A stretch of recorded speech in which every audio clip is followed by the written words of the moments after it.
RPN, the Roddenberry Podcast Network.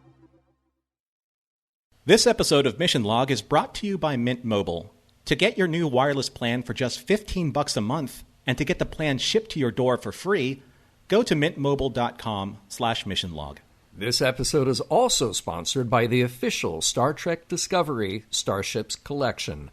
All new starships in a larger size format and officially authorized by CBS Studios. Subscribe today and receive the USS Buran for only $9.95 with free shipping.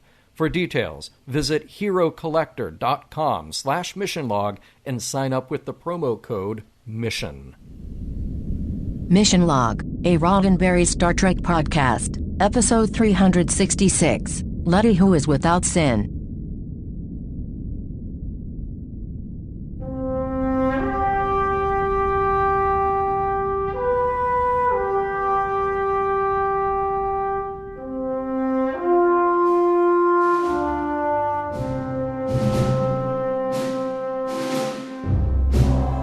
Welcome to another episode of Mission Log, a Roddenberry Star Trek podcast. I'm Norman Lau. And I'm John Champion. Each week on Mission Log, we examine an episode of Star Trek, picking it apart for morals, meanings, and messages, and seeing whether or not the whole thing stands the test of time. This week, Let He Who Is Without Sin, John, where... I don't see the reason why you have to tell every listener every single detail of our show at the very beginning. If you were a Klingon podcaster... in case you haven't noticed, I'm not a Klingon podcaster. That's no excuse.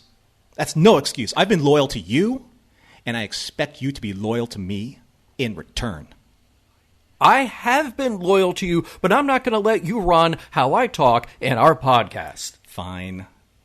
I'll just get to the contact information then.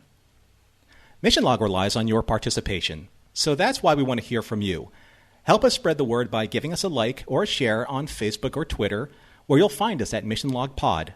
Tell others about us there, and if you're inclined to leave us a review at Apple Podcasts, we'll be grateful, and we'll share those in a future supplemental. You can reach us on Skype at Mission Log Pod, or by calling 323-522-5641. Our email address is missionlog@roddenberry.com. And remember, we may use your comments on an upcoming episode of Mission Log. Hey, we'll get to trivia in just a moment, but first a quick word from Eagle Moss and the officially authorized CBS Studios Star Trek Discovery Starships Collection. They're available only from Eagle Moss Hero Collector, and you know what these are because you've heard us talk about them and how much we dig them. This special collection features brand new ship concepts and designs from both seasons of CBS's Star Trek Discovery and will include ships from the upcoming Season 3.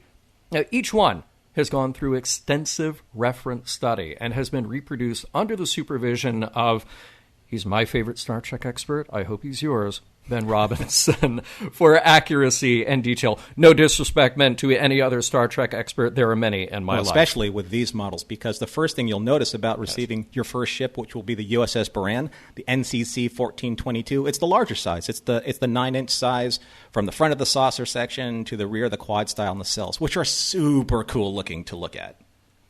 These are like the ones you put on your desk to look very professional and maybe a little bit evil, like Admiral Marcus. Right? And I love the fact that they are so high quality because, you know, sometimes we have an issue with like displaying our fandom like in public or at the office. And when you put something like this quality on your tabletop or on your credenza, you can't help but like be a showstopper piece because they're so nice. And every ship in this collection are in this larger scale. They're made of that same die-cast metal and ABS materials, like in their smaller ship formats, and hand-painted the same way with reference, like from Ben Robinson, to the actual CG models used in production. Now, each ship also comes with a display base. That display base, when you turn it over, it actually has the name of your ship, just in case you forget which ship it is. I don't think you will. Plus a collector's magazine featuring all those really cool behind-the-scenes tidbits and sketches and technology specs, which we love to digest all the time. Yes. Now, Eagle Moss are good to us, and they're good to you. And you can start your collection with the Cardenas-class USS Buran NCC 1422 destroyed by Captain Lorca. Lorca, what were you doing in the opening episodes of Star Trek Discovery? Now, it's available to subscribers through this special mission log offer for only $9.95 with free shipping when you go to herocollector.com/missionlog and sign up with the promo code MISSION at checkout. So additional models, including the iconic USS Discovery, that would be NCC 1031, and the USS Corella, NCC 1255, the reimagined Klingon Bird of Prey. There are so many in that collection. Those will ship to you monthly at an exclusive 20% discount off the standard retail price, also with free shipping. But wait, John, there's more. There's more. There's always more. There's always more. So subscribers to this program are also entitled to free gifts, which are incredible, and they're worth over $100. And if you would like to cancel your subscriptions, you can do so anytime. If for any reason you are not happy with your product, I don't see why, because they're pretty darn awesome. But full details for all of this can be found at www.herocollector.com/missionlog. And if you'd like to purchase your ships separately, you can do so either online at shop.eaglemoss.com, or you can go to your local comic book shop and buy them for the regular price of $54.95 each. Now, John, you have my permission to talk to the audience as long as you don't dishonor this week's trivia. Oh, that's so generous of you, Norman. This week's trivia for Let He Who Is Without Sin. We have a story and teleplay by Ira Stephen Bear and Robert Hewitt Wolfe, two of our strongest and most prolific writer-producers on DS9, known for their insight, their depth of character, their cracking dialogue and wit. So how did they feel about this episode? Well, let's save that for the end of the show, shall we? This is directed by René Auberjonois, and we've talked a little before about René's on-again, off-again passion for directing. He stated many times how he found it difficult, though some episodes were much better experiences for him in the director's chair. This is one of those episodes that was a little more difficult than others, and a lot of that has to do with location shooting. Now, you know that I always like to point out locations when we get them. This time, we're at a beach near Malibu, California, and this is certainly one of those times during production where it almost doesn't matter how beautiful the place is, or how small or how big a budget you have. Location shooting will always bring with it its own set of complications. This time, the weather was unpredictable, as it is many times. It was hotter than expected, which happens, as we've heard before on other episodes. And with a lot of sunlight, you also have to account for the people who will be under it all day long. Terry Farrell, in particular, very sensitive to sunlight, and the crew and cast all needed covering, tents and everything to protect them. Somehow they were short on these, and that left René, as director, to run around to hunt down extra tents just to protect one of his stars. It's that kind of thing that is absolutely a reality on production that crops up and can set a show behind by a day or more. So let's talk about guest stars, shall we? Well, we get to welcome back Chase Masterson as Lita. There's a Bolian who is part of the New Essentialists, and he is played by Frank Kopik. He has a strong background in theater, but it's interesting to point out here that one of his best friends is none other than Armin Shimmerman. And Armin even says that he based a bit of Quark on Frank. So kind of nice to see them be able to work together here. We have Vanessa Williams as the Rysian Andaris. She is an actor, singer, designer, model, and Miss America with a long and diverse career. I have to point out that her TV acting debut was in The Love Boat, and her TV career went on to include many guest, recurring, and regular roles on hit series. She even earned 3 Emmy nominations for her role on Ugly Betty. Now, one of the most important moments in her career was becoming the first Miss America of African American descent, and that was for the year 1984. Unfortunately, her reign was cut short when she was pressured to resign after nude photos of her were published. The good news is that in 2016, she was a judge on Miss America and got a public apology from the former president of the organization, Sam Haskell. And Norman, here's where I left a note to myself to editorialize in our trivia, because, hey, it's our show and it's our prerogative. I remember that very well, and I remember that it was ridiculous then. It's ridiculous now in retrospect, of course. I am glad that she got the vindication that she got. And the more I thought about it, kind of an interesting parallel to part of the thematic content of this show, to have the moralizers who step in with their judgment, only hopefully to be proven wrong here in the end. So, yeah, good on you, Vanessa Also, Williams. I believe that she started to kind of bring back her career with the Academy Award-nominated song from Pocahontas. It was her that sang that. Yeah, very good. I mean, I have to hand it to her. This is somebody who, in the face of quote-unquote scandal, did incredibly well, really just through her talent had this still has this incredible career. And it just sort of shows the ridiculousness of this sort of judgment and shame that came out of something that should not have been treated as such. But you know what? At the end of the day, she wins. So good for her. I have a lot of respect. Finally, Monty Markham appears here as Pascal Fullerton. Now, here's another actor with a very recognizable face and voice. Monty has been kicking around TV since the mid-'60s and has appeared in some truly iconic shows as a guest star. $6 Million Man, Love American Style, The Mod Squad, Hawaii Five-0, Dallas, just to name a very few. He also made a successful jump behind the camera in the 90s. He and his family formed a production company that has been working all over the world in commercial and documentary content.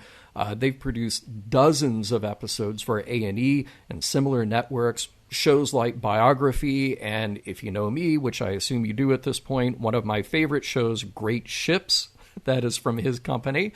Oh, and here's a fun bit of info. Monty's first professional on-screen credit is Mission Impossible. He did 3 episodes playing a character named Tosk, not to be confused with Tosk from DS9 Captive Pursuit.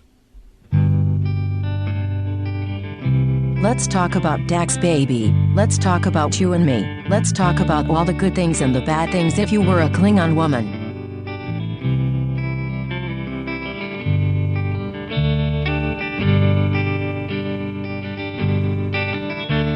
Prologue. Sitting around at the Replimat, Odo and Cisco discuss the personal lives of their crewmates. There's the O'Briens, considering naming their upcoming baby Sean, which unfortunately translated to Swamp in Bajoran. Then there's Dax and Worf, who are so physically active that they land in the infirmary with alarming regularity. Speak of the rambunctious couple, there's Dax now, and Worf soon after. They're planning a little trip to the pleasure planet Risa, definitely something out of step for the uptight Klingon, and he seems particularly on edge since Dax had lunch the other day with an ex-lover. They've got some stuff to discuss in private. Although the trip there won't be super private, Dr. Bashir and Lita have invited themselves along, but they promise they'll make themselves scarce once they get to the destination. Oh, just one more thing, though. The only way to get any time off from Quark's bar meant Lita had to invite Quark to come along, too. Act 1. It's a long ride on the runabout to Risa, but plenty of time for Quark to hand out the requisite Horgons to everyone who might be seeking Jamaharon.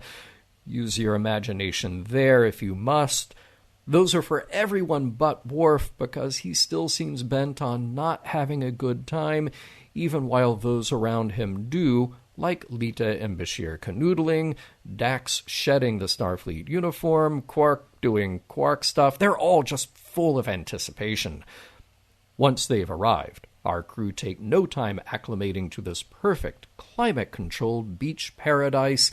Well, everyone except Worf, who is still in uniform, but he manages to sneak in a sweet compliment to Dax. When they kiss, they're interrupted by one of Dax's, previous Dax hosts' friends, Arandis. She's been on Risa a while and has some seniority. She even recounts the time that Curzon Dax was there with her and she killed him. Death by Jamaharon. Again, use your imagination. At least Curzon died with a smile on his face. A smile is not what Worf has on his face, though, as he puts the pieces together. Dax is ready to have a good time and asks the Klingon to relax, put on a swimsuit, but he seems determined not to do so. She reminds him she's loyal to him, but he's not there to run her life. And as if to prove it, Dax announces that she's going to have a glass of Icaberry juice, to which she is allergic. When Worf goes up to his room, he's visited by Pascal Fullerton from the New Essentialist movement, who invites Worf to a rally later in the day. The New Essentialists are there to proclaim their desire to restore the moral and cultural traditions of the Federation, and they intend to start by shutting down Risa. Act 2. Worf got some literature from the Essentialists, and he won't put it down, which is definitely frustrating Dax. But we should check in with Lita, who is getting a massage and definitely flirting with the masseur, who is definitely not Dr. Bashir. Dax and Worf walk in on them by accident, and it's Worf who gets indignant, of course, while Dax reminds him it's none of their business. It's also none of their business when they spot Bashir kissing one of the Rysians just a few minutes before Fullerton is due to give his speech at the New Essentialist rally. Arandis sort of shrugs it off, as if anyone would have the power to stop the millions of people coming to Risa to have fun. Worf isn't so sure, though. He notes that one man, like Kahless, can take on a whole army, and he's there to be invigorated by this speech. It's time for the speech, and Fullerton basically accuses the people on Risa of being weak children who won't be able to take care of themselves if they got attacked by the Borg or anyone else. They have it too easy, and they need to return to the old ways before it's too late. Later, in a lounge, Bashir tells Worf it's nonsense, but Worf is getting more and more sold on this whole idea. Conquerors will look for weakness. Just look at the Klingon Empire attacking the Federation. The same thing could happen on Risa.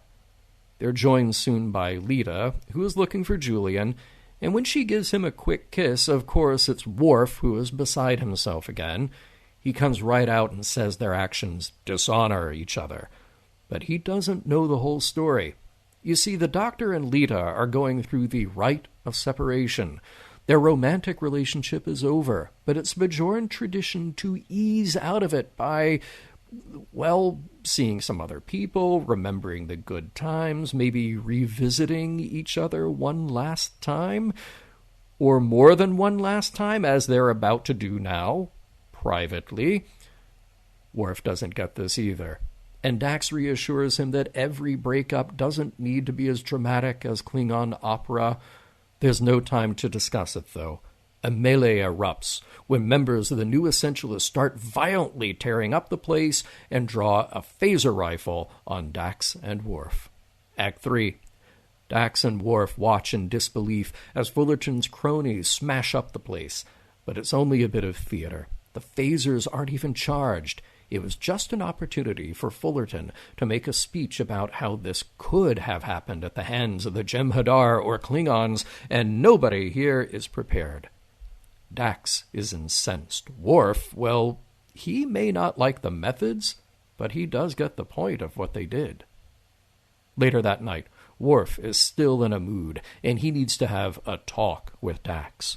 She's impulsive, free-spirited, and he's not. He wishes she'd be more serious about him, about them.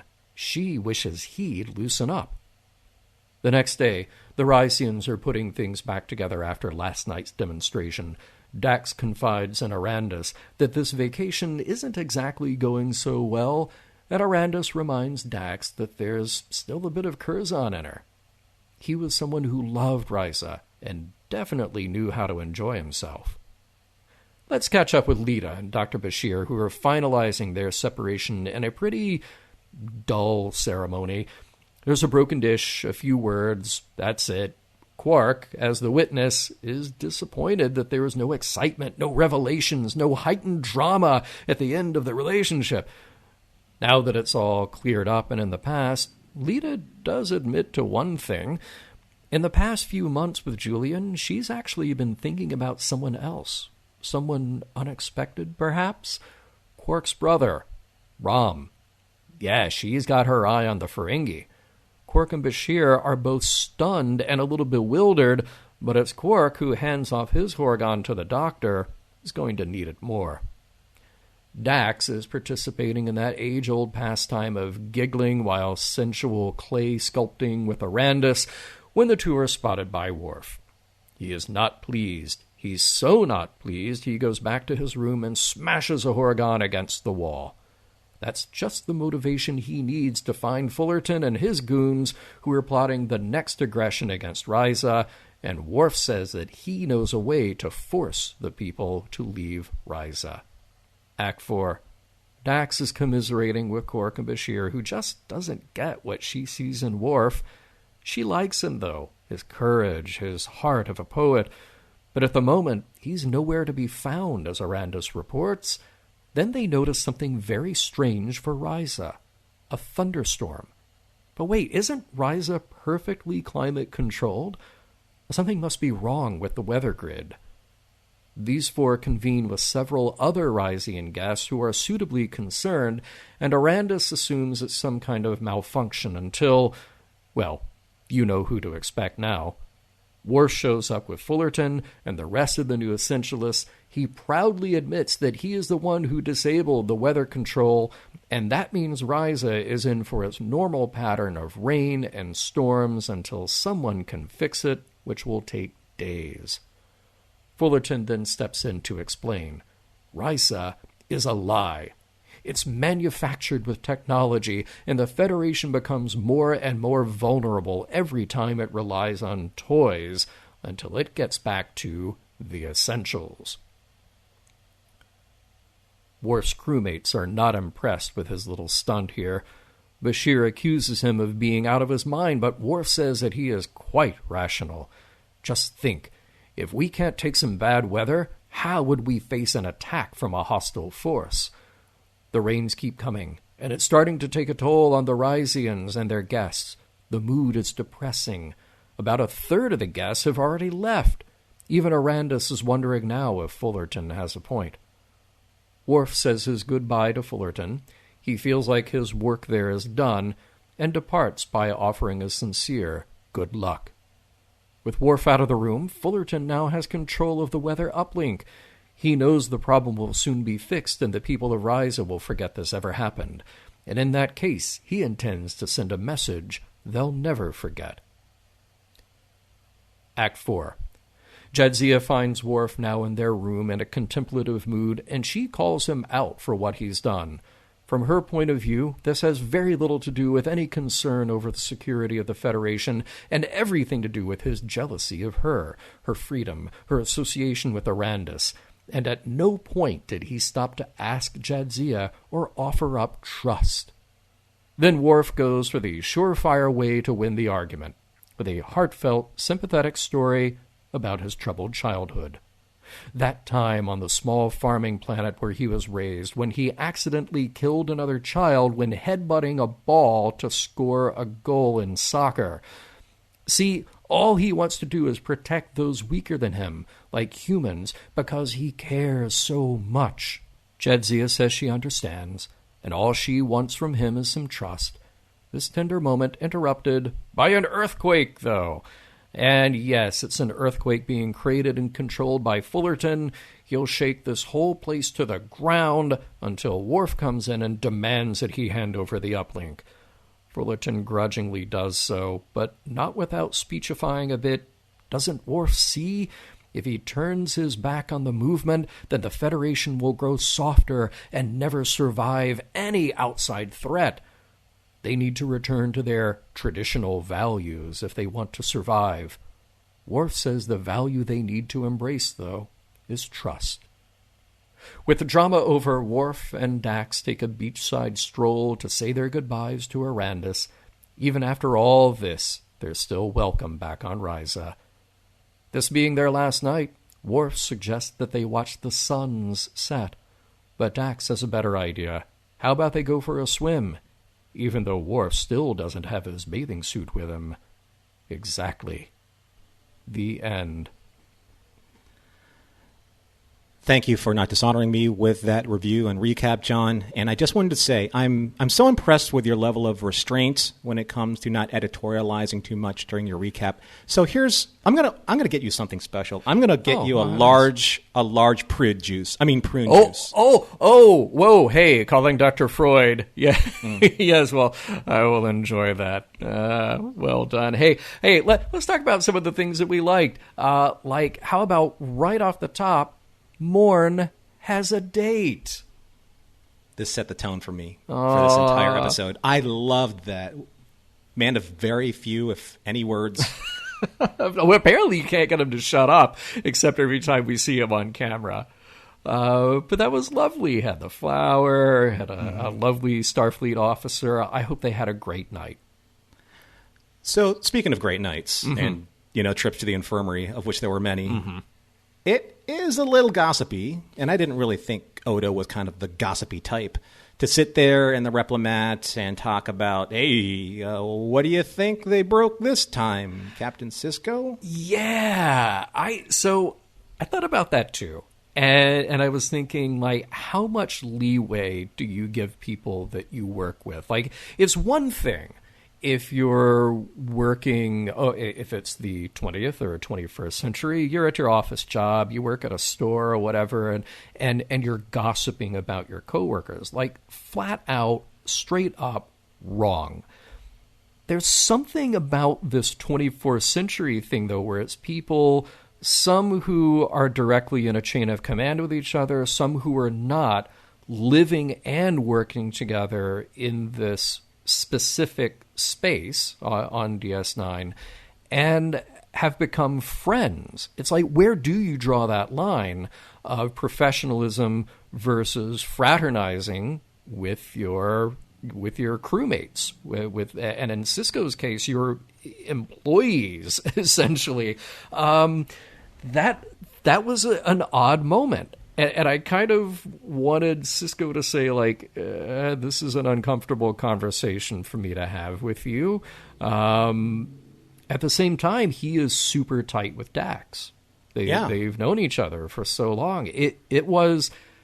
I really wondered if anybody was going to mention that. But apparently they're all cool with just having these very open conversations about each other. Well, Dax is for sure. Sure. Yeah. Right. I mean, she cares not, and that's kind of the whole point of, her thrust in this episode. But there was also that, I remember we were talking about like the cringiness between Bashir and O'Brien when Bashir asked O'Brien after bathing Kira, did you sneak a peek? So it's kind of like in that same kind of tone. Yeah. Right? Yeah. Yeah, I think they all need to have maybe a little sensitivity training, just like hear things that are on limits or off limits. Unless you've asked, okay, let's assume that was an off-camera moment where Dax and Odo and Sisko, they all sat down like, we're cool with each other, right? It's okay if we talk about our personal lives with each other. Okay, fine, go right ahead.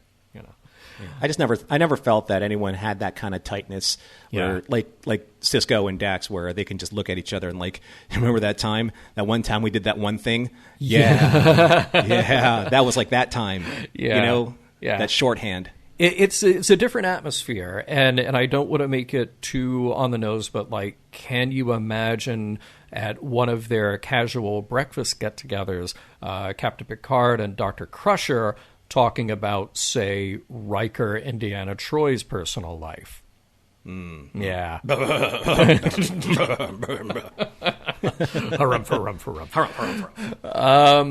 I will say at that conversation, though, I'm a sort of a twisted individual, but I like the idea of using names that have other meanings in different languages. I say that the O'Briens should go with Sean, and they should be amused and entertained at the idea that means swamp in Bajoran. Swamp O'Brien. I'm Swamp all for O'Brien. It. Let's make it happen. Yeah. Let's do it. Here's something that kind of pops up in these episodes from time to time, which I find problematic, is when did Leeta and Bashir have such a close relationship to the point where they insert themselves into somebody else's vacation plan so they can break up in the traditional Bajoran way? Were they ever that serious? I never saw it that way. Me either. They certainly indicated an intimacy there, or I should say an interest there. Mm-hmm. And there was that one reference to, it had Bashir saying, Leeta has told me a lot about this Bajoran thing, this Bajoran custom or whatever. But that is one of those things you kind of need to show. You kind of need to at least have some scenes in the previous few episodes. Whatever. Are they at dinner together? Just something to indicate it. Because honestly, in those few moments with her sort of flirting with Rom, yeah, that paid off here, but I was just more on board with now she and Rom are a thing. That whole moment with Bashir barely even happened. Yeah. Yeah. I found it, since they made it such a point to steal time away from other characters in this episode to develop the story and the dialogue and the production aspects of it, where's the payoff of it? And you're right. When Leeta mentioned Rom later on, it's yeah, I saw that coming. Go all the way back to Bar Association. I saw that coming. Yeah. But getting back to this, the Jadzia and Worf dynamic. So that their opening lines really kind of did set the tone, because it's kind of okay, those days where parents argue and you're you kind of absorb that energy, that negative energy. Yeah. Right. When Dax and Worf had that interchange at the very beginning, I'm okay, that literally colored my entire experience with this episode. You don't want to be around them. Yeah. It's just awkward. And yeah, I get it. They're a new couple. They're working things out. But there's no conversation there. Zero. It's not it. It's a very one-sided, this is what you should do, and this is how you should respect me. I'm oh, that's the way this episode's going to go. Okay. Yeah. Okay, but that said, I will give Worf props for two things. One is that his "do not hug me." Again, master of the one-liner. Sure. When they get the right one-liner, his delivery, boom, absolutely perfect. Also, Worf, the sweet talker, with his description of the most beautiful thing he'd ever seen. It was sweet, but it was also comedic. The way he's describing it, I was on this mission, and then I saw this thing happen with the brightly colored lights and the stars, because he's so just by the book here, mm-hmm. and then follows it up with the right sweet line. Not delivered in a sentimental way, delivered the way Worf would deliver it, but it was a great setup. So in this episode, I will give him those two things. Well, it was the most beautiful thing he'd ever seen until he walked in on Leeta. Yeah, right. Right. Yeah. Because that was kind of a jaw-dropping, reaction cut. I'm yeah. Okay, mm-hmm. let's move along from that. All right, so I want to get this out of the way, because I know that I don't want to be disparaging about every single thing that I say about this episode. Mm-hmm. And I want to be fair to what happened in the 1990s. This is 1996 or 7? 7? 6, I think. 96? But I can double check, yeah. So in this episode, obviously one of the most memorable moments is seeing Terry Farrell in a swimsuit. There's an obvious sexualization that's happening in this episode. Her, Chase Masterson, Vanessa Williams in skimpy swimsuits. I mean, that's just okay. Mm-hmm. And when people say that Star Trek doesn't get sexualized, I'm not even going to go there. We don't have the time. Yeah. But why not a shirtless Bashir, right? Yeah. For that matter, why not even a shoulder a shoulder bearing Quark? Why is a Quark dressed like a toddler? Right. Right? Right. I mean, that's ridiculous. The choices of resort leisure wear are really odd because, again, to reference Next Gen, think back to Captain's Holiday, Patrick Stewart looking great. Right. In his swim trunks and then that robe that he loses. I mean, yeah. It is a little too obvious here that, look, in context, this is all fine. They're all at this resort that is sort of hypersexualized. So this is the way people are going to look. But the guys look ridiculous. I mean, Bashir with those sort of like weird weightlifter pants with the brightly patterned thing going on, and then that kind of like terry cloth with the striped shirt. It's just terrible. It's like Risey. It's like Risey and Clam Diggers, right? You know, like, yeah. Why? Awful. I look, and I know it's an expensive thing to do, but I think they should have gone for it and had Worf at some point. Like, I know part of the joke is to have him in his Starfleet uniform, but if you're going to go there at the end and they say they're going to skinny dip or whatever, at least give us a shirtless Worf and do some Klingon makeup and show us him without at least the top of that uniform on. I mean, they did. They had the prosthetic from Kern. They had that whole chest prosthetic. Right. And they could have modified that for Michael Dorn. Right. I mean, Tony Todd's a big dude. Yeah. Right. Yeah. Why not? Do it. Anyway, I mean, I'm getting caught up in my Klingon swimwear right now. So. But I mean, it's worth it to say. Yeah. I mean, this is not an opposition to the idea that Star Trek would have sexualized content. It's not an opposition to the idea that in that context you would have female characters and something appropriate for the scene, but it feels way off balance when the men are like in these cartoonish outfits. Really I mean, I think it was done to do some type of like tonal point, obviously, in this episode. Yeah. But you know what? It is interesting to me that I would say it's kind of funny how every time Star Trek wants to show us rest and relaxation, like a leisure planet, it's very often a beach or a forest. It's nature, which is cool, and I don't disagree. A lot of people vacation like that, where they want to go to some place that gives them an experience with nature because they don't always get it. And particularly here, we have people who live on a space station, or other times we followed people who live on a spaceship. It did make me wonder, though, like in the future, how do the people who are around nature all the time, how do they take a vacation? So remember on Buck Rogers, they had the cruise ship to the stars, because presumably some people don't just live on starships. So I would think that being in a starship in space would also be a pretty awesome way to unwind. Yeah. I would want that. I would I can spend 2 weeks in a spaceship that has replicators and holodecks and this amazing view of planets and nebula and pulsars, and I want that. Right. Well, it's kind of like what do crews on like the big cruise ships, like your NCLs, the Disney cruise ships. What do they do for fun, since their job is being on the sea? Right. So if they don't want to be on a sea-based vacation, like where do they go? They probably do things like I don't know, go to malls or go see castles and things like that. Go hang out in an office building all day. Like, wow, this is so exotic. This is what it's like when the ground doesn't move underneath us. Right. So I wanted to bring up Risa, because Risa obviously it's the set du jour for this episode. And to quote Riker from Captain's Holiday, so let's just kind of describe Risa. Risa, he says, quote, "This place is called Risa, and believe me, Captain, it is a paradise. Warm tropical breezes, exotic foods.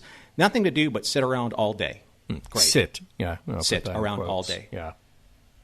But if they have holodeck technology that can replicate anything, why do you have to go anywhere? Especially since Risa is a Federation-based vacation extravaganza. It's like let's go to Sands, but we're right next to like the greatest beach on Earth. But over there is just sand. So let's go over there for our beach experience and not just hang out, say, on our back porch, which is a beach. Right. It just seems like where is it, like where's the appeal to go to this planet where it's basically everything that you want, but you actually have to go to the planet. And it is, to an extent, manufactured, which the holodeck is manufacturing as well for you. It's manufacturing that perfect climate and the sand and the water and everything else you want.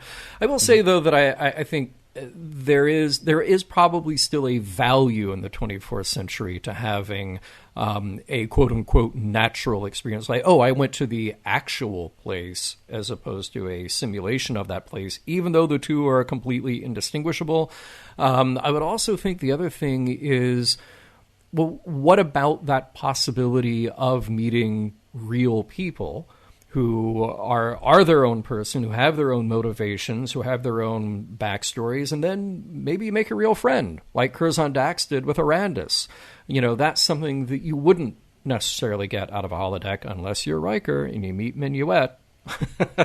But right, yeah. But at the same time, though, it seems like everyone that went to Risa wanted to go there for privacy, right? So they didn't really want to mingle unless you're, say like Lita mingling with her masseur, and vice versa. But you can do that on the holodeck too, like Minuet. Yeah. So I don't know. Like when you have something as completely sophisticated and you can do anything, you can go to the Battle of Britain, you can fight Vikings, you can do all this stuff. You can even, you can recreate the entire Klingon battle for the first emperor of the Klingon Empire. Right. Right. And you have to go to a planet for, because. Yeah. Yeah. Right. I know it's a real serious sticking point that I have, but it's just one of those things. Like, it would have been better if, like, say, there's something on Risa that just can't get replicated, like something in the atmosphere or something that like alters your mood, something natural to the planet that you can't synthesize. Yeah.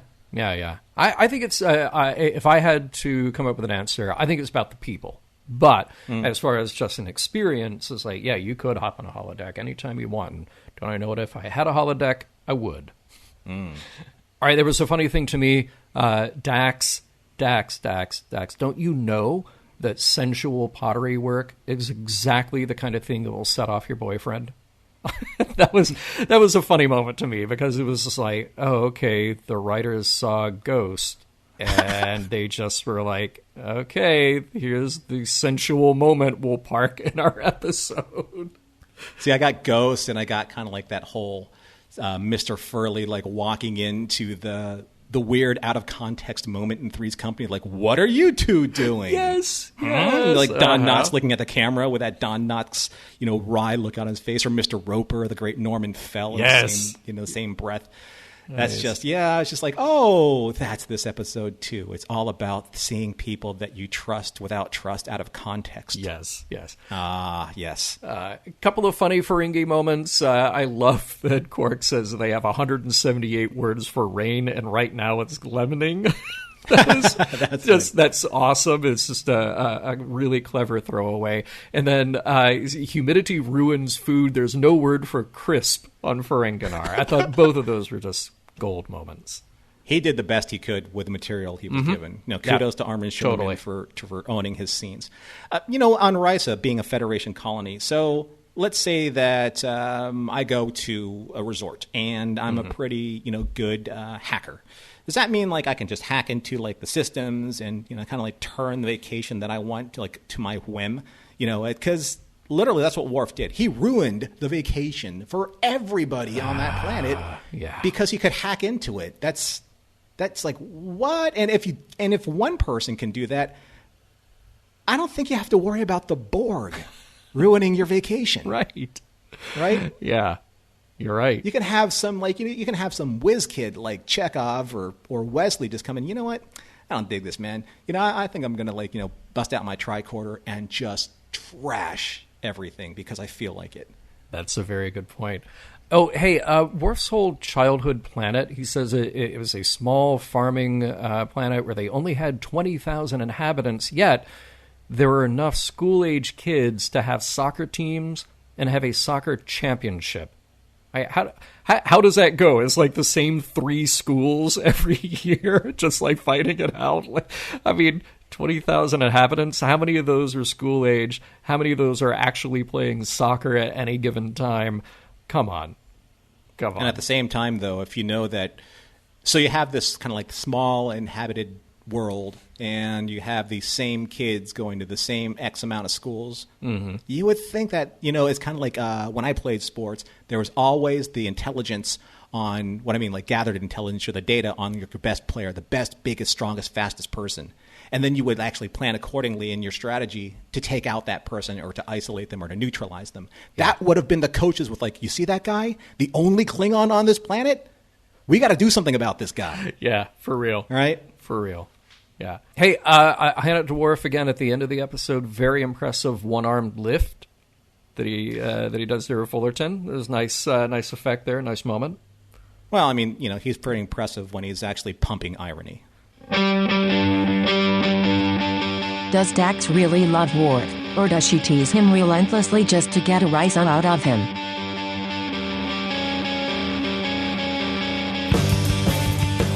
Hey, we will get back to Sin in a moment, but first, a word from Mint Mobile. So years ago, John, maybe decades ago, I got my first cell phone. It was fantastic. I mean, who didn't want, a cell phone if you could afford the plan? Because the plans were pretty expensive. My very first cell phone was actually inspired by the phones they used on the X-Files. It was a Nokia version that Mulder and Scully used on the X-Files. Right on, yeah. And if I recall correctly, because I remember getting the first digital cell phone that I could get, and the whole idea is that they would practically give away the phone because then the plan was so expensive. Like, they didn't care how expensive the phone was, just get locked into a plan for years and years and years, which I did. I kept it going like you for decades. That's like the old sales strategy of don't sell them the razor, sell them the razor blades. And the razor blades really was that expensive monthly program of which you were tied into a literally almost unbreakable contract. So you had this really nice phone, you had this really expensive plan, and you really couldn't do anything about it just because you needed to shift your finances at the time. So this is where Mint Mobile comes in, because when I looked at it, when you got me involved with it, I looked at it and I said, you know what? I can save money. I can cut down the fraction of my bill to $15 a month and save hundreds of dollars by switching over to Mint Mobile. So if anyone's out there who's looking to save without sacrificing quality of service, switch to Mint Mobile. It's a no-brainer.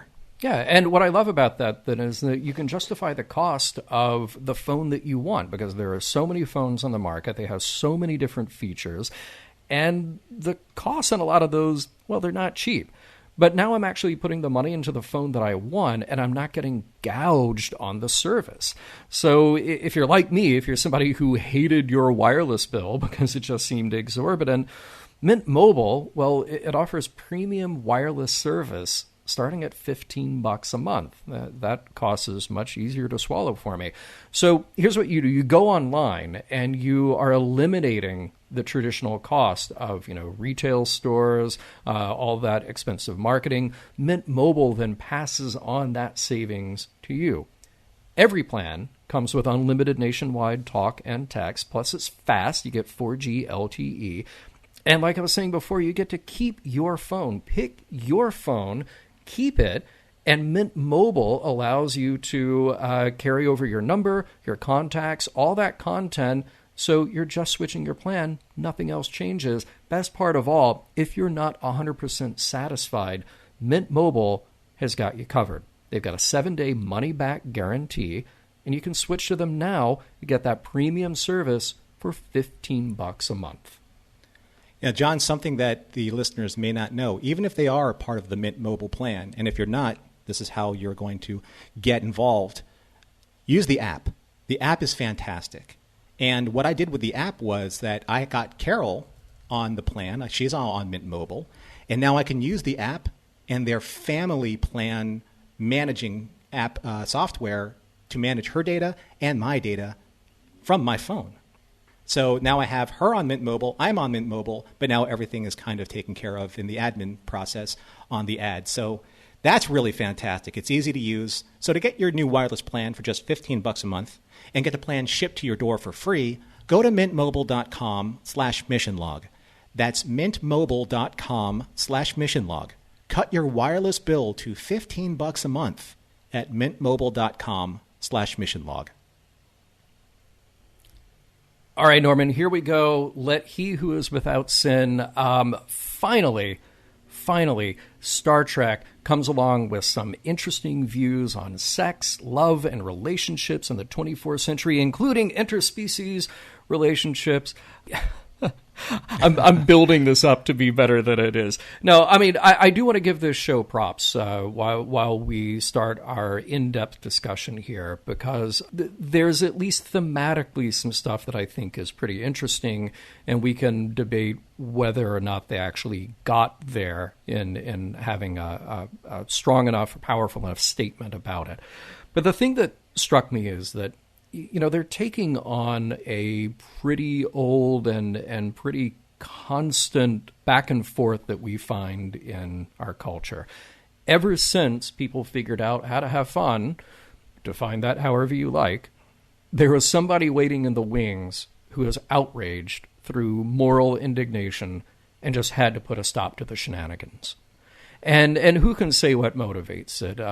Interpretation of their religious views, maybe uneasiness, just a personal uneasiness with sex, their fear of losing control in the world around them, not looking or behaving exactly as they think it should. That is clearly what Fullerton is going through. There are a couple of historical names that came to mind here for me. Fullerton representing people like John Harvey Kellogg, or even Carrie Nation, who see their life's work as sort of herding people back into this narrow definition of what they think is moral and correct and true.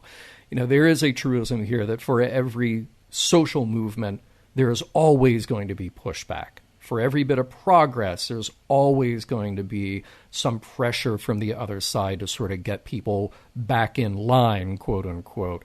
And what we see then is that those social movements then they may push forward very strong, but then there's always a pushback. You know, we look at like the sexual revolution of the 60s, which had many influences and many reasons for happening when it did. But then by the time you get to the 80s, there is a strong conservative pushback. And again, for many sort of not just ideological, but also real world influences on that. You know, John, you said you were a fan of the Back to the Future trilogy, and the way you described that is exactly how Lorraine Bates, that became Lorraine McFly, was. She was younger, she was impulsive, she was living life with zest and gusto, and, you know, when she was in the car with Marty at the end, she drank and she smoked, and then it gets to 1985, 30 years later, because you're talking about, like, say, the social movements of, like, the 1950s. Now you get to the 1980s where the kids become the parents, and now the kids are doing their own way of rebelling and pushing against the system. Right. And the parents are like, oh, wait a second. They don't see themselves in their own kids. They don't see how they're challenging that system. Yeah. All they want to do is say, like, you're having too much fun, and I can't have that kind of fun anymore for social constraints or what have you. So you're not allowed to do that because I already know that I did it, and I know that my parents gave me a hard time for it because 30 years prior to that, their parents were the ones that were pushing that social envelope, and so on and so on and so on. You know, so the social conformity and the social movements begat other pushbacks, and so on and so on and so on. Absolutely. And I think it's worth saying that, you know, one extreme on either end is probably not the correct way to go, but we will always have that pushback, a few steps forward, a few steps back, a few steps forward, a few steps back, to hopefully then find what is the overall broader, correct and moral place to be. Because completely extreme one end or the other leads to either chaos or complete authoritarian and control. Now, part of the thing here, part of the flaw I felt like in Fullerton's argument is that he's accusing people on Risa of going soft and needing Starfleet's protection. But so far, we've only ever seen Starfleet personnel go to Risa. Like, we know that there are other people there from other places, but every time we've gone to Risa through the show, it's been through Starfleet personnel. Like, apparently Risa is a pretty popular place among Starfleet. Seems like a good trade-off.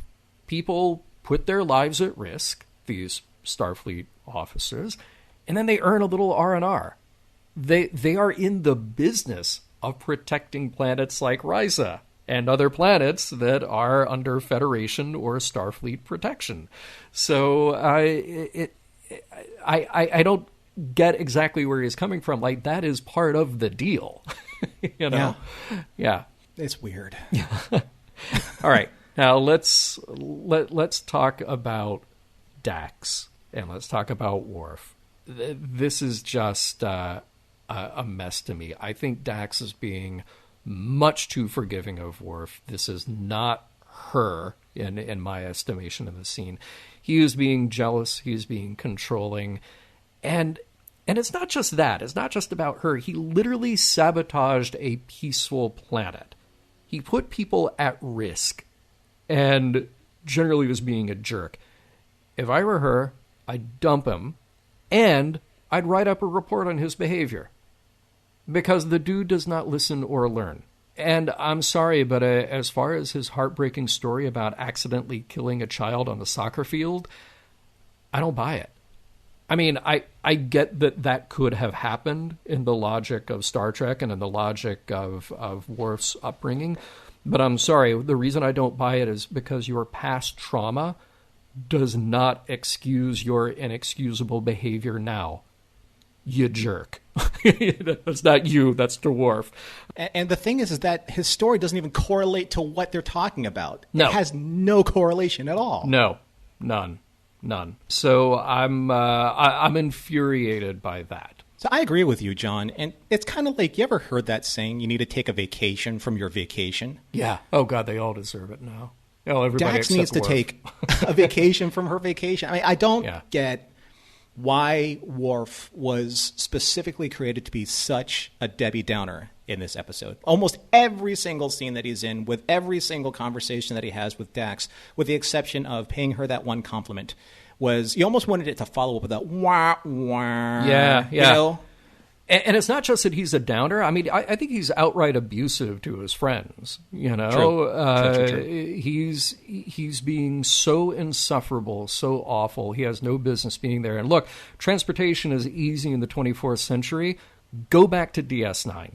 I mean, can you imagine? Okay, you're at okay, sure, it's my vacation. You're at Disneyland. You're checked into a hotel, you're there with a bunch of friends, and you're there for a week. But the one person who's having a bad time decides to do something like, poison the water system.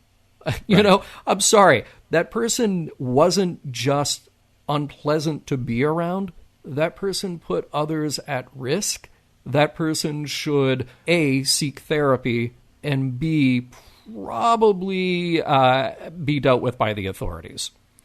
Well, I think this is where the biggest problem I have with this episode is that it's not just him trying to hash out his differences with Dax and their relationship. It is literally like Worf using his Starfleet authority to override every single person on that planet's, their wants, needs, and desires. I mean, I'll be honest. There was a time in this episode where I was so exhausted with seeing him on screen, I almost turned off the episode. I mean, just to calm myself down. And I usually don't get that emotionally attached or emotionally involved in episodes of this nature.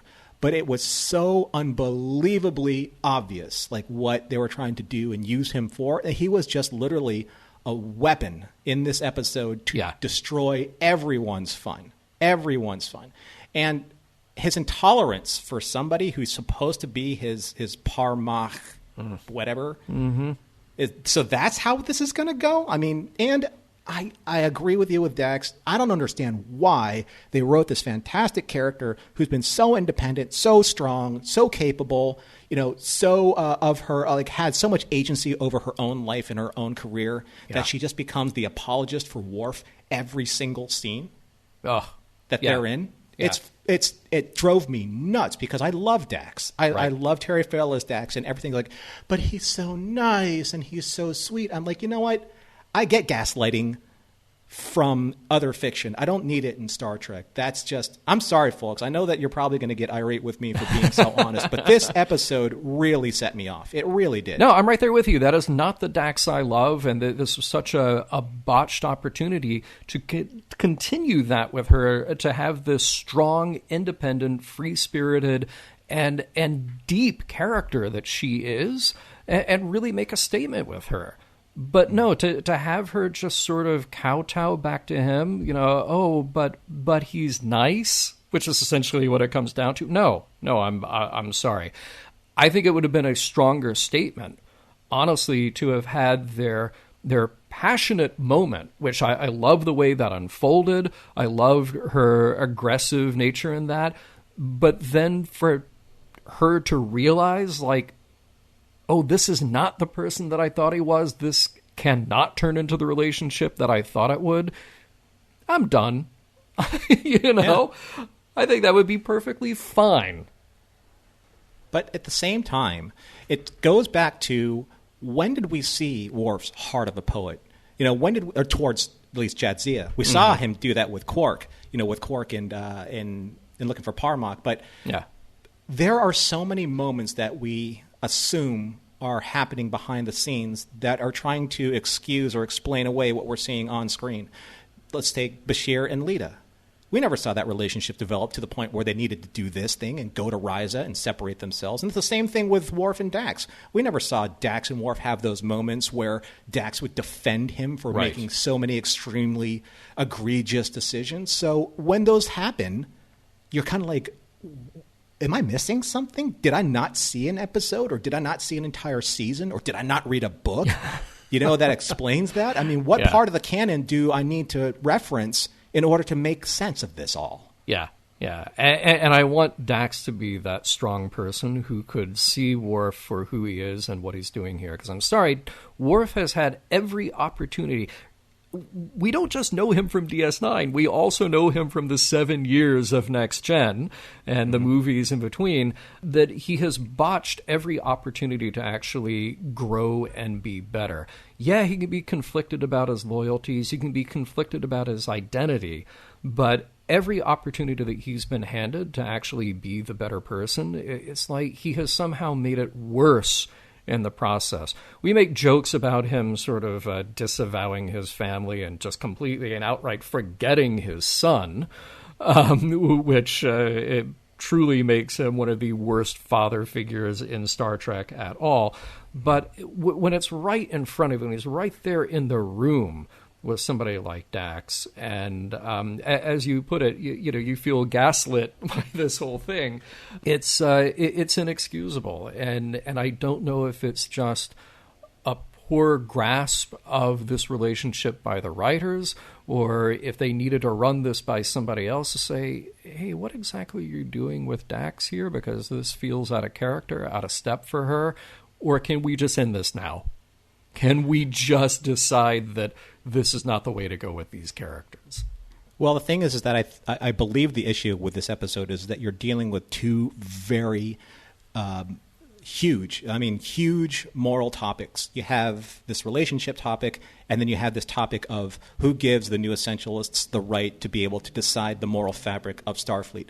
Those are, they're enormous points to tackle in one episode, with all of the different permutations of how they fit in each character's dynamic, not just with each other, but with the overall plot line of this kind of like the pseudo moral terrorist organization that's on Risa. So I mean, really, the only thing that was missing from Fullerton and his crew were like pitchforks and pilgrim hats. I mean, come on, They were so cartoonish caricature versions of that kind of a movement. There was no insidious nature. There was no cunning involved. It was just you guys are bad, we're good, and you're soft and we're not, and the Borg are going to come and get you in your sleep, and if we can do it, they can too. I'm like, well, the Borg can do pretty much anything they want. Terrible example. Sure. Right? Yeah. But who gave Fullerton and Worf the right to dictate how people live their lives? Who gave them the right to ruin their vacation? Are they going to reimburse these people from the Federation for all that time off, the money they spent, the emotional pain, or the distraught nature of these people going back from a rain-soaked vacation that they've been looking for the entire year? Like you said, I went to Disneyland and all I got was a poisoned milkshake. Yeah, I mean, it's terrible. Right. And what about the non-Federation people? I mean, Worf basically he decides to do this because he just wants to. Yeah, and he just wants to get back at his girlfriend. Right. It's. I mean, look, it does illustrate that people will make bad decisions for bad reasons, whereas Fullerton feels like he's driven by this hyper-moralistic ideology that he has. Worf is sort of sucked into it because he's emotionally vulnerable because he's arguing with Dax. Well, I'm sorry, Worf, that just continues to expose how weak you are internally if that's how you act out. It's incredibly childish.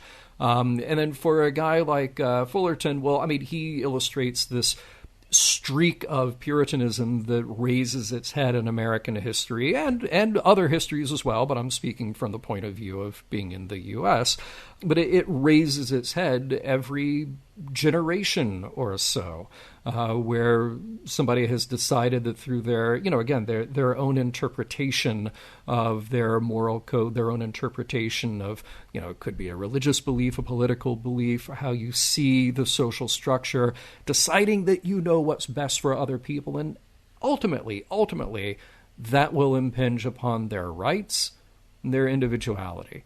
And I can't think of one example in history where that has ever been a good thing. Right. I mentioned only a couple of characters from history who we look back on and say, yeah, you know what? They went a little too far. Their ideas were a bit extreme. And we learned very quickly that we can't just sort of live under their narrow interpretation of what the human experience could or should be like. And it also has to do, it's not just history. It's kind of like modern time right now. It's like, Sure. Fullerton is obviously the allegory of fear-based politics, and that's happening in the United States, especially right now. Yeah. And they say that Star Trek isn't political. Yeah.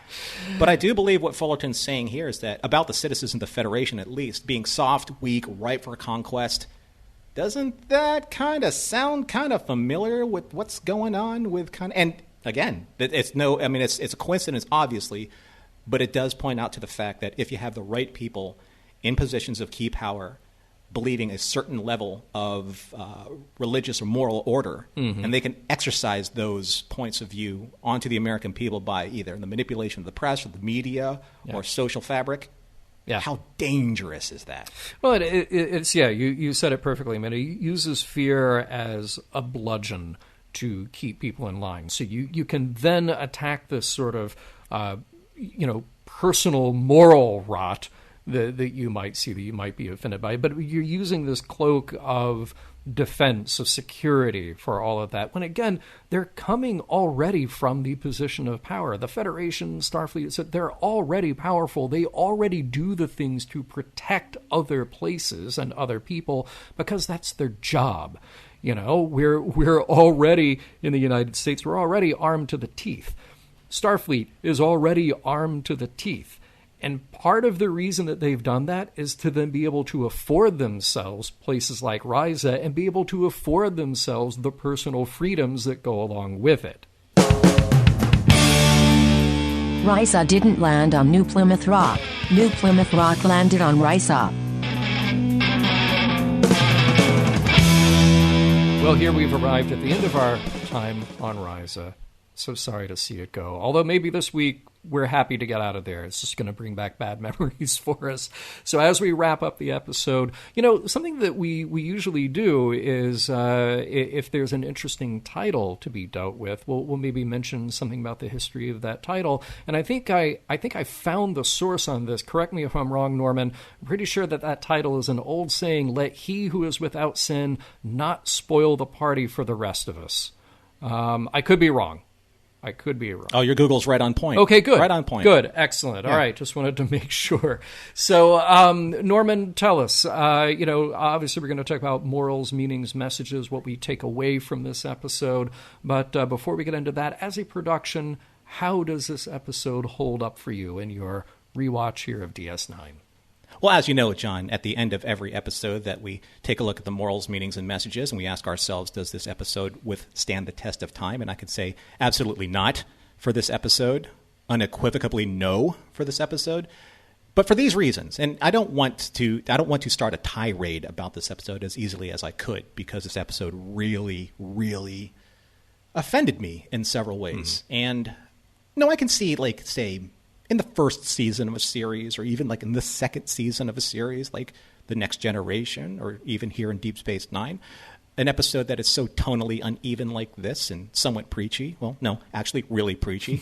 Sure, I think that belongs in that in that era of the series as a whole.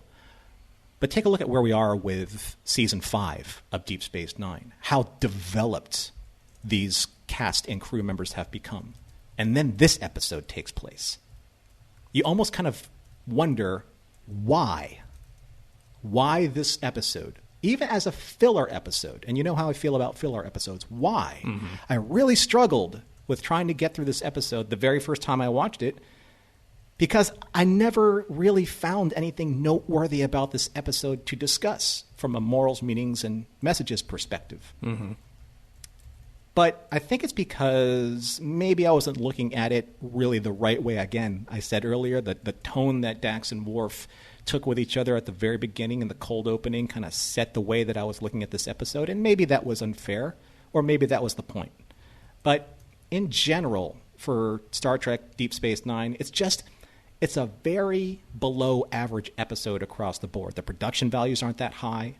The swimwear is a dead, temporal giveaway when it comes to 90s fashion. Yeah. But the one thing that really just bothered me, probably even more so than Dax and Worf, was 24th century Puritanism. Yeah. Why is that a thing? Right? I mean, this is like the 24th century where humanity, since we are talking about the Federation specifically, we're not talking about being on Ferenginar or being on Cardassia Prime or even being on, the Klingon homeworld. We're talking about Risa, the Federation vacation sweet spot. Mm-hmm. Why are Puritans there railing against people's livelihoods and the way they're enjoying themselves? What is the point of that in the 24th century? I thought the whole point that in Star Trek we're supposed to be past all that stuff to get to this point. Yeah. Right? Yeah, exactly. So maybe that is the moral meaning or messages. Maybe the Federation has the capacity to be dictatorial if it really wanted to be. Like Fullerton says, if you want something to eat, you have a replicator. You're soft that way. If you want amusement, you go to a holosuite or Risa. You're soft that way. So, you know what?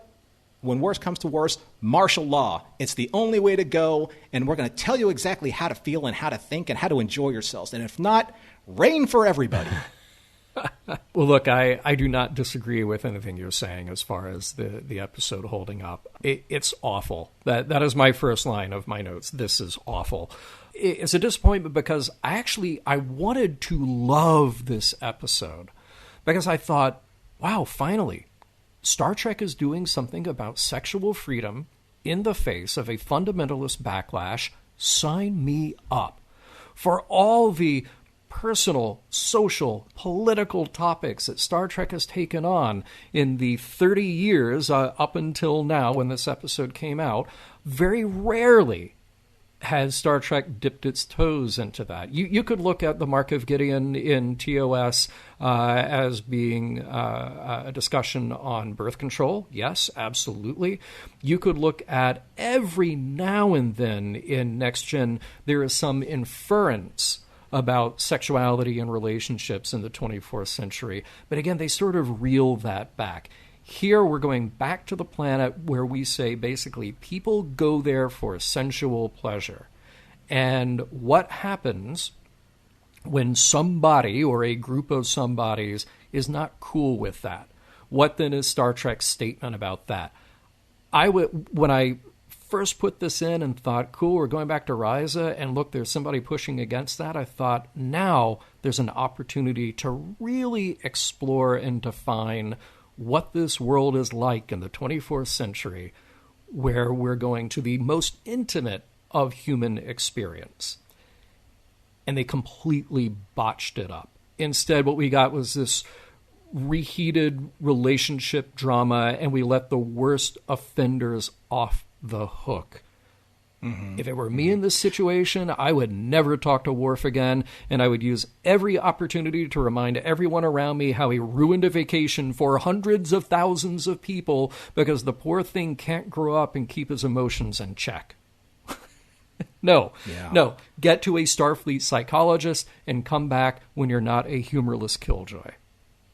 Well, I mean, that's another thing that kind of bothered me. No, I keep saying kinda because that's such a filler. That's a filler word for podcasters when they want to say Yeah. And I'm not going to do that. It bothered you, full stop. It It bothered me full stop. And here's why. Because Worf was unapologetically sexist and intolerant to Dax. Yes. Unapologetically. And he was chastising not just her moral fiber, but the moral fiber of Bashir and Lita. We don't even really mention Quark because he was really kind of like a non-offender. Yeah. But he was a bully. This entire episode, he was a bully. And he not only bullied his friends, he bullied an entire planet of vacation goers. Why? And if he said, if you were a Klingon woman one more time, I literally, if it was a disc in my disc player, I would have busted it in half. That in and of itself, every time he said that, I'm like, then go be with a Klingon woman. Yeah, right. What's your problem? I'm like, what's his problem? Exactly. Like, exactly. Yeah. All right. So then, all of that off my chest about those problems with the episode. The production values are not great. You know, the location shots are nice. Some of them are nice. A little bit. Some of them are very soft. But everything feels very confined. So we don't have a sense of Risa's size. It feels like a reuse of very generic set pieces from TNG. Those sort of like beige walls, and when we don't know what to do, drape it in a little fabric. And again, just as for the writing, they never figured out the story that they wanted to tell, and they know it.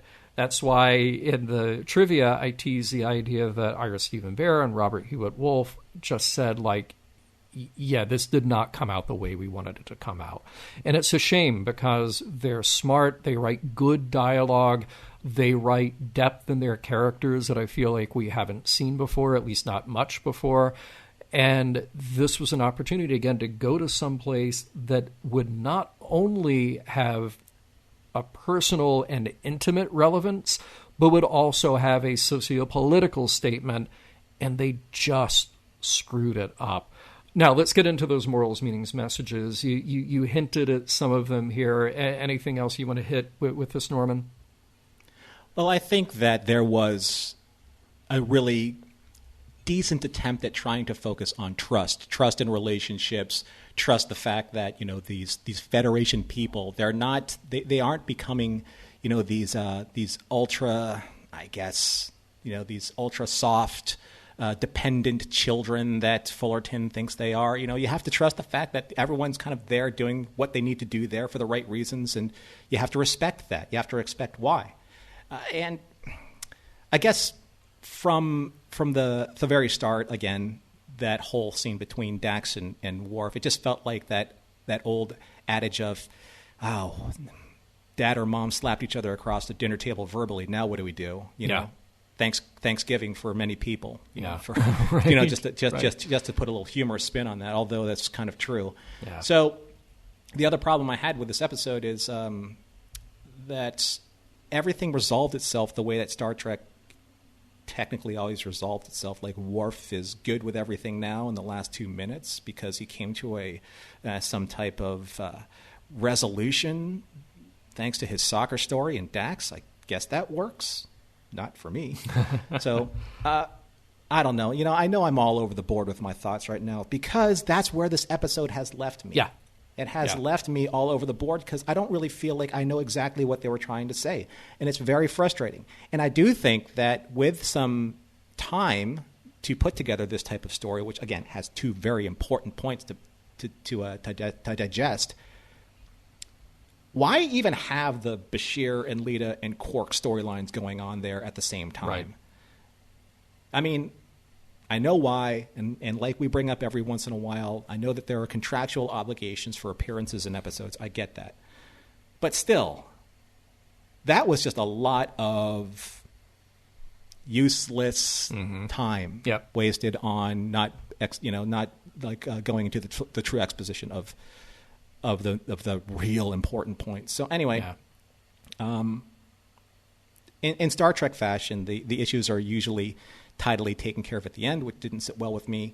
And like I said, nothing that a little skinny dipping can't take care of, resolving things for Worf and Dax. But trust doesn't work like that. It has to be earned. Trust has to be earned. Yeah. I mean, long story short, and what I'm trying to get to is that trust has to be earned over long periods of time with sacrifice, with understanding, and you just don't get over that lack of trust or that breach of trust just because you want to go swimming. Yeah, right. Precisely. How about you, John? Well, look, you used a word earlier that I will come back to, preachy. The episode is preachy, but we never got the why. Why should we support individual and, Risa, sexual freedoms? There was a botched opportunity here to actually make a statement. So it's bluster, but without the substance underneath it. It's preachy, but without an actual direction to go in this story. Now, Fullerton says in here that Risa is an illusion created by weather control systems, industrial replicators, seismic regulators. Yeah. And so what is your point, you jerk? It's the second jerk in this episode. Because I would say that's what we do. We mold our spaces to fit us. We carve out the lives that we want. We tell the stories we want to tell, and we find meaning in the things that take our attention. We, quote unquote, manufacture environments all the time. And sometimes those are just purely for comfort, for pleasure, whether it's your bedroom or it's Disneyland or wherever. That is part of the human experience, is our relationship to our environment. So I would take him to task there.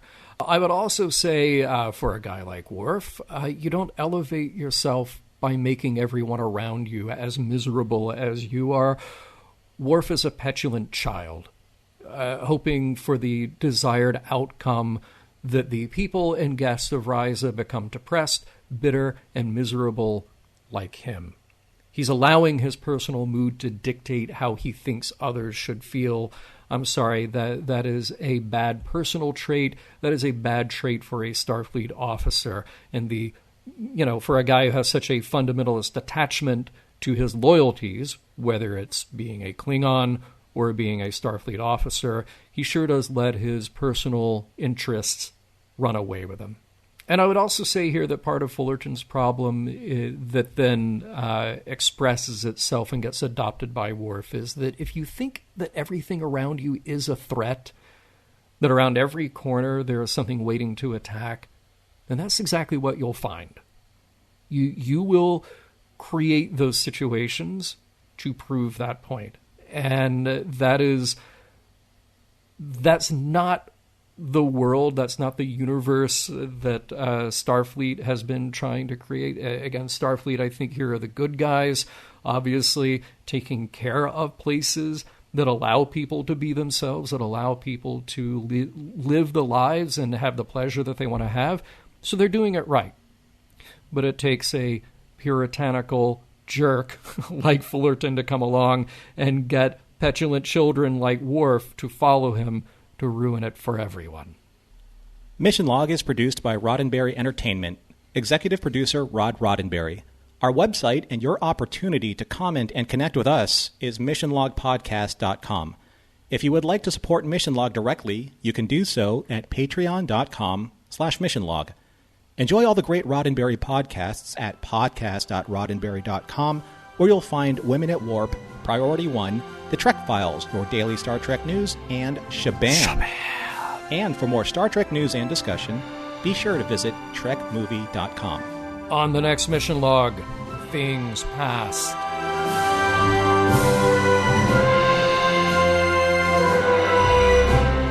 Some of the music for Mission Log provided by Warp 11, online at warp11.com.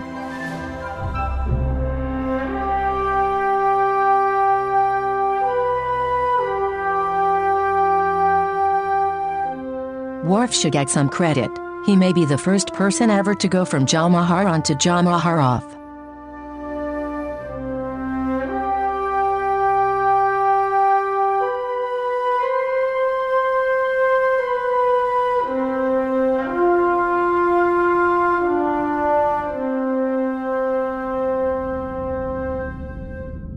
End transmission. Podcast.roddenberry.com, the Roddenberry Podcast Network.